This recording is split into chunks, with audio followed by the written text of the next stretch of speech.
Hi everyone, my name is Karen. Today I'm going to talk about my case study about the fictional character Joker and the psychopathological analysis of him.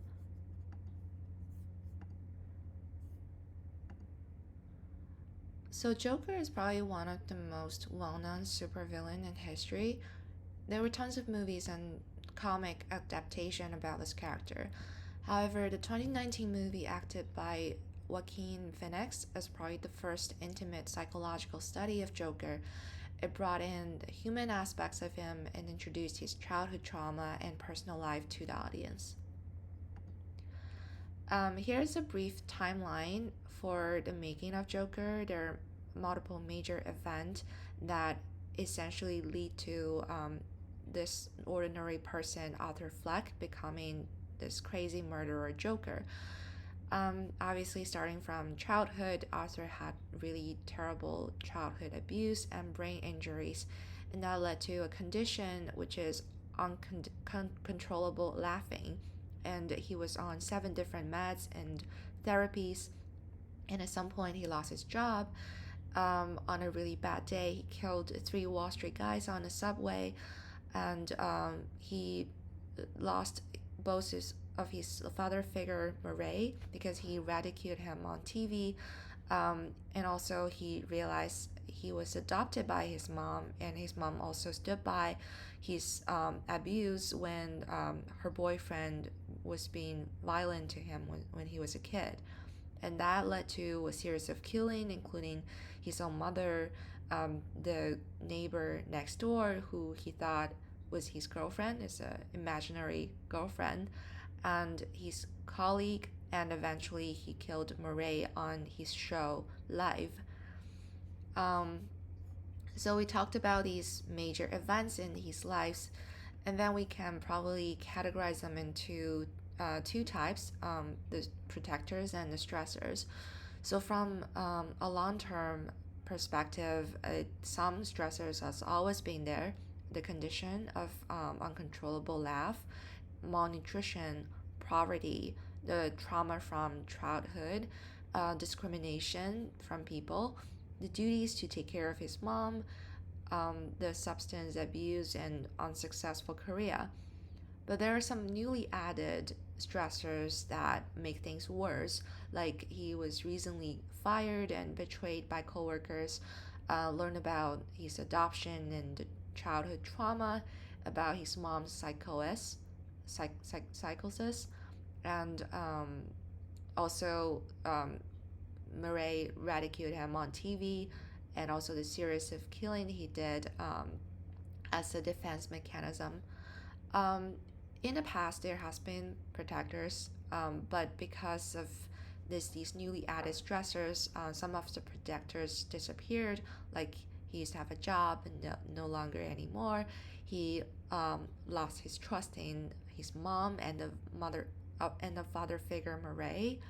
The government cut funding for his free therapies and medicine, and he started to realize the romantic interest of the woman living next door is actually only exists in his imaginations, and also his dream of being a comedian is ruined by a series of events. So the wane and wax of the stressors and protectors eventually break this balance in his life for decades and eventually push him to be this murderer he eventually become. And there are also a few symptoms I would like to call out that are um, probably highly related to psychopathological situation. His uncontrollable laugh, it's definitely a big obstacle for his social life. He has hallucinations. Imagine the woman living next door was dating him and giving him comfort. He had suicidal thoughts. He wrote in his journal that I just hope my death makes more sense than my life. And he's becoming more and more antisocial, showed no sympathy for people he killed. He was on addiction to substances on 7 different meds. He also have issues with insomnia, There was a scene in the movie he climbed into the fridge to be able to fall asleep. So with all these symptoms, we're able to refer to some of the manuals we have and diagnose his mental illness. The first one I make conclusion about is PBA, pseudo Balber effect. So this actually doesn't exist in the DSM-5, partially because it is widely considered as a neurologic condition versus a mental illness. But I was able to find a study online from 2011, and there are a bunch of criteria to help diagnosis. And author seems to meet majority of the criteria here. He had serious brain injury from childhood. He would start laughing when his circumstances has nothing funny to laugh about, and once he started, he seems to have issues stopping it. Um, there is one recommended intervention, which is a medicine. It's called DMNQ. It was the first FDA approved medicine for PBA in 2010. The second diagnosis I had was based on DMS-5.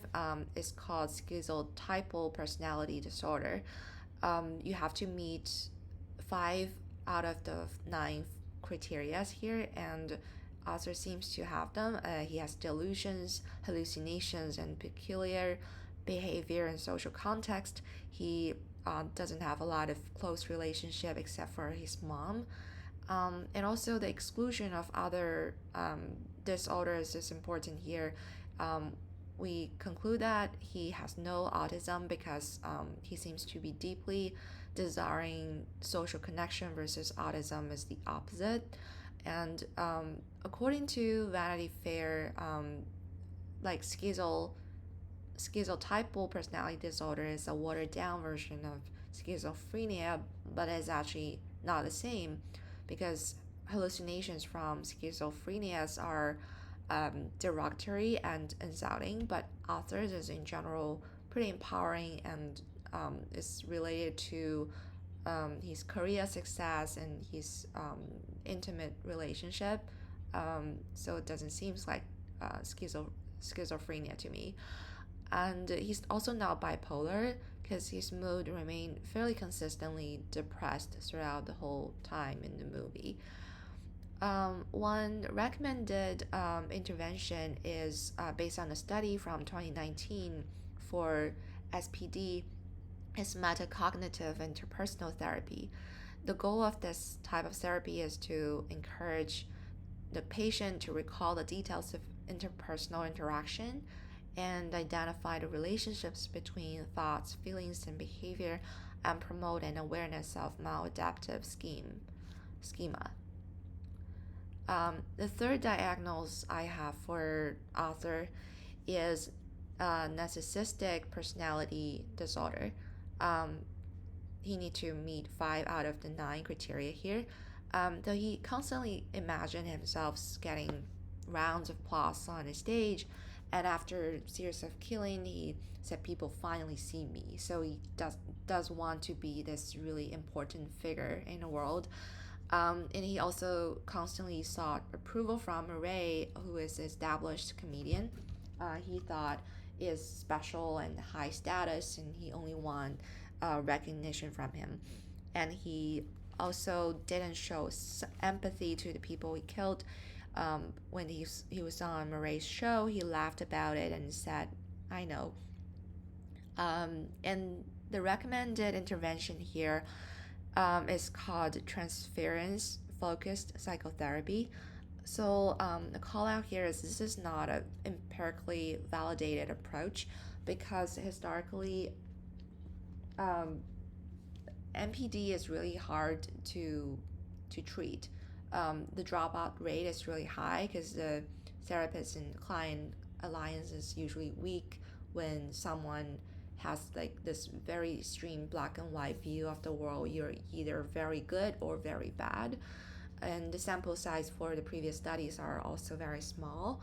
However, in this 2020 study, the scholars looked into TFP, a technique of analyzing the patient's emotions by letting them redirect their feelings onto the therapist. And the goal here is to identify and explore the object relational dyads, like superior versus inferior, idealized versus devalued, as they emerge in discussion. So hopefully we can see more study around this and get a solid, empirically validated approach to treat this disorder. Lastly, I would like to end this presentation with a quote from author from his own journal. He said the worst part about having a mental illness is people expect you to behave as if you don't. Obviously, in a world with extreme phobia and stigma towards mental illness, it is extremely hard for people like Arthur to survive and thrive in the world.